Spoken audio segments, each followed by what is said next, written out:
শেখ হাসিনার পরে নতুন ফ্যাসিস্ট ডক্টর ইউনূস আপনার নাম লেখা থাকবে। অবিলম্বে শিক্ষকদের দাবি মেনে নেন।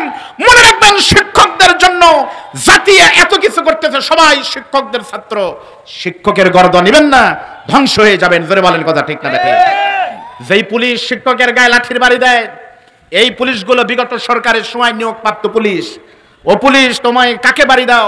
তুমিও তো একজন শিক্ষকের ছাত্র। তোমার মনে নাই? পুলিশকে বলবো, নতুন করে কোন শিক্ষকের গায়ে যদি বাড়ি দাও, তোমার বুকের উপরে পা তুলে দেওয়া হবে। জোরে বলেন কথা ঠিক না? আমরা উড়ে আসে নাই। আগে কথা বললেই বলতো হুজুর রাজনীতি করবেন না। ৭১-এর খবর আপনারা জানেন না, আমরা চুপ হয়ে যেতাম। ৭১-এর খবর আপনারা জানেন, এতদিন ৫৪ বছর আপনারা ৭১ বিক্রি করে খাইছেন। ২৪ সালের নতুন স্বাধীনতা আমাদের যুবকদের মাধ্যমে এসেছে। হক কথা আপনাকে সহ্য করতেই হবে, শুনতেই হবে। জোরে বলেন কথা ঠিক না? অবিলম্বে শিক্ষকদের দাবি মেনে নিন, নইলে শিক্ষকদের অভিশাপ যদি লেগে যায়। শিক্ষকরা এক আমরণ অনশন করতেছে, আল্লাহ এদের থেকে এই জাতিকে হেফাজত করুন, বলেন আমিন।